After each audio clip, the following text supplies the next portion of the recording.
Moin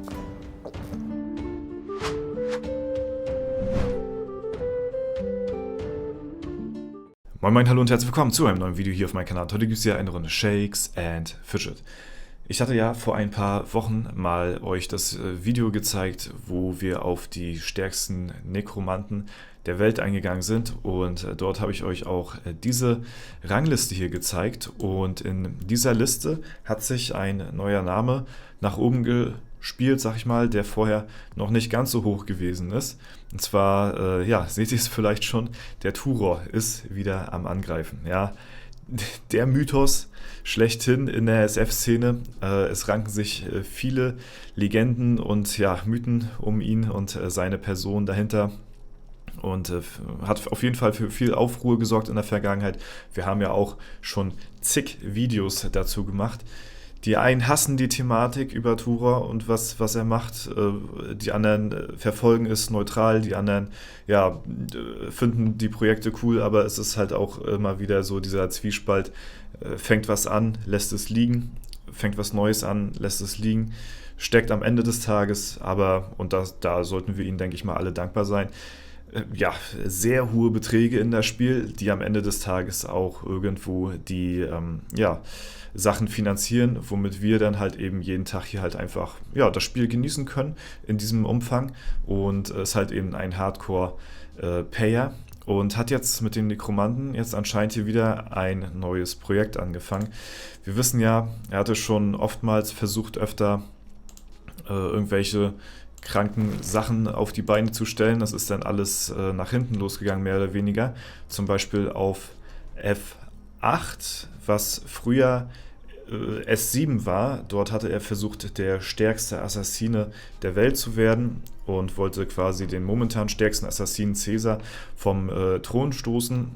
Das hatte dann nicht so gut geklappt, weil er dann auch irgendwann ja, mehr oder weniger aufgehört hatte, ist aus seiner Gilde. Ich weiß gar nicht, wo er hier war, in welcher Gilde. Ich glaube bei den Legenden, aber ich bin mir jetzt auch nicht mehr ganz genau sicher. Auf jeden Fall wurde er damals auf S7.de halt in eine, ich glaube damals auch in die stärkste oder zweitstärkste oder irgendwie so Gilde aufgenommen, um sein Projekt durchzuziehen. Ist dann auf Eis gelegt worden. Ja, hatte hier auch, wir hatten ja auch öfter mal, Grüße gehen raus an Handel hier auch an der Stelle, ja. Wir hatten ja auch öfter mit ihm mal so Interviews aufgenommen, wie so seine Pläne sind, was er aufgeladen hatte.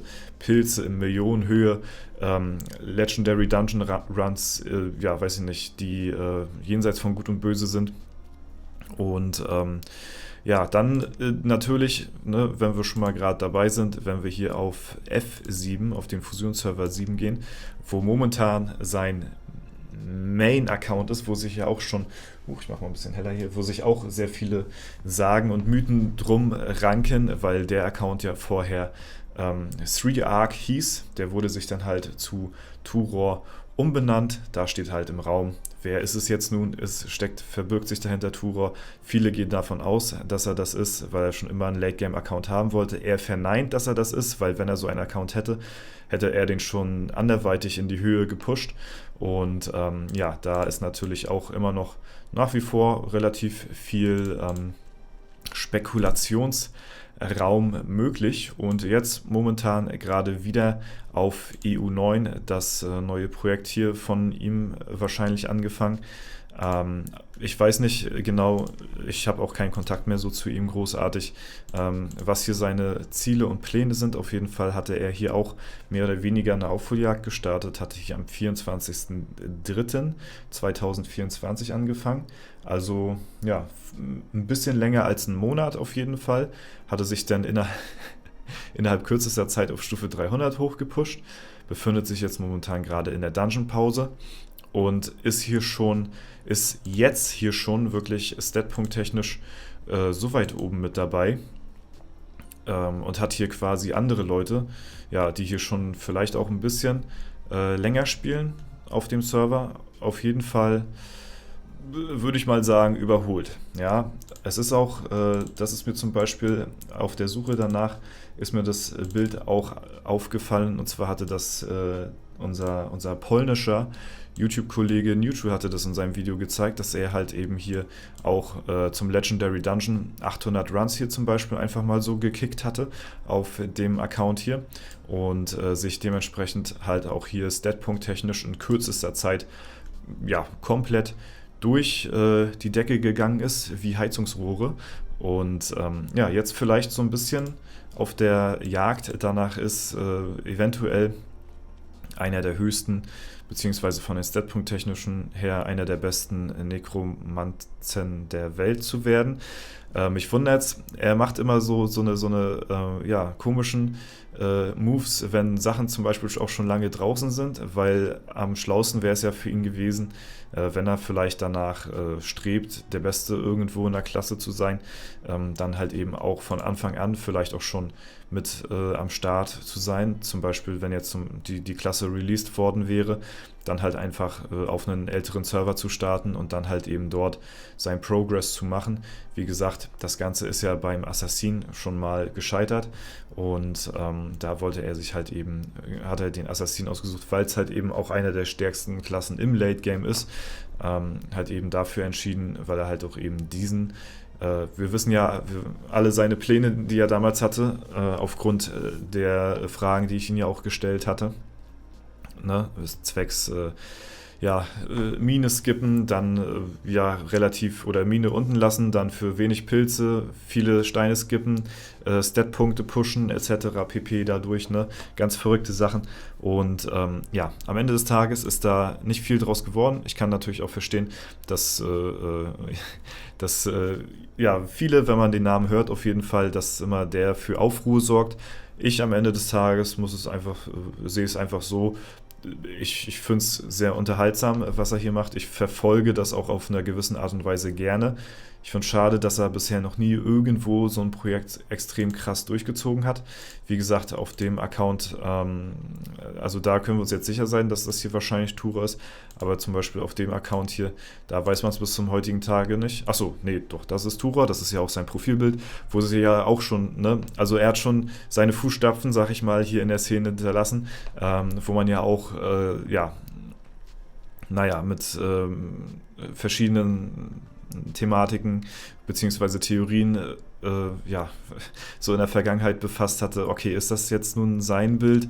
Er hatte das ja auch irgendwo vielleicht irgendwie erworben, was ja auch nicht so ganz rechtens sein kann, beziehungsweise wurde es ihm übergeben oder er hat es abgekauft, man weiß nicht, was da im Hintergrund gelaufen ist, so, ne?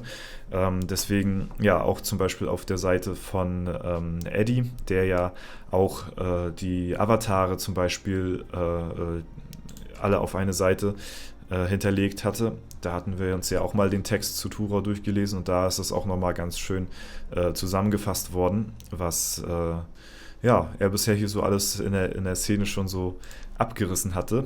Und deswegen ist es auf jeden Fall ein Name, der ja auf jeden Fall polarisiert, denke ich mal. So kann man das ganz gut beschreiben. Und ich bin gespannt. Oh, das ist mein Undercover-Server hier. Nee, hier bin ich mal irgendwann random raufgejoint und ja, seitdem hier bin ich hier auf EU7 in der fetten Rosette. Ja, also man kann gespannt sein, ne? Wie gesagt, hier das Ding ist ja schon auf Eis gelegt worden, nachdem da auch mehrere, ja wahrscheinlich Zehntausende, eventuell 100.000 Euros, man weiß nicht ganz genau, reingeflossen sind. Ne?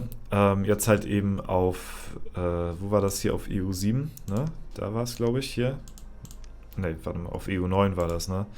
Ja, auf EU9. Wo haben wir hier EU9 nochmal? Jetzt halt eben das neueste Projekt von Tura, wo er halt zum zigsten Mal jetzt wieder viele Dungeon Runs gemacht hatte, den Server auch von hinten aufgeräumt hatte, so wie man das hier halt sieht, und jetzt halt eben sich in kürzester Zeit auch relativ weit nach oben spielen konnte.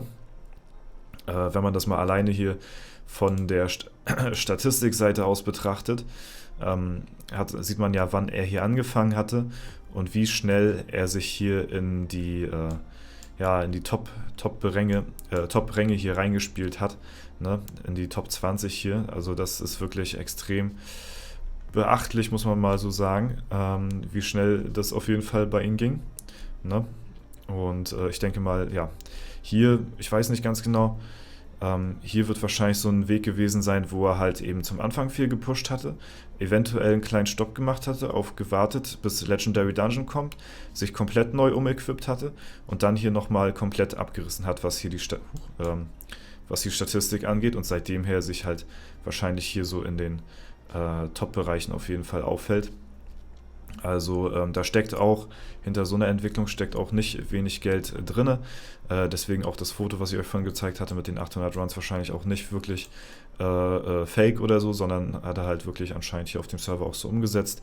Für die, die auf dem Server hier spielen sollten, könnt ihr mich ja sehr gerne mal auch ja, eure Erfahrungen in den Kommentaren wissen lassen, weil ich denke mal, ihr werdet das aus eigener Hand ja, live mitgekriegt haben, oder ihr seid halt näher an der Materie dran, habt es schneller mitbekommen, wieso der Aufstieg hier von Tura gewesen ist, als jemand wie ich, der jetzt nach dieser ganzen Thematik erst darauf aufmerksam macht bzw. geworden bin und halt eben ja im Nachhinein darauf schaue. So, ne?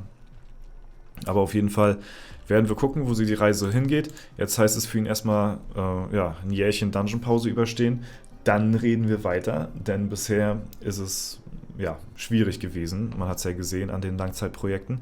Aber mal gucken. Vielleicht ja, wird es wieder was, vielleicht ist es wieder eine Nullnummer. Ne? Auf jeden Fall hatten wir schon die ein oder andere Thematik mit ihm hier durch und ja, hat auf jeden Fall für Content gesorgt. Das kann man, denke ich mal, so stehen lassen. Ja, Leute, das war es erstmal soweit von mir. Wenn es euch gefallen hat, lasst gerne eine Bewertung und Kommentar dazu da. Wir bleiben weiterhin auf dem Laufenden. Natürlich auch, was hier so die anderen ja, Nekromanten angeht, wer hier so ja, in Zukunft das Rennen machen wird.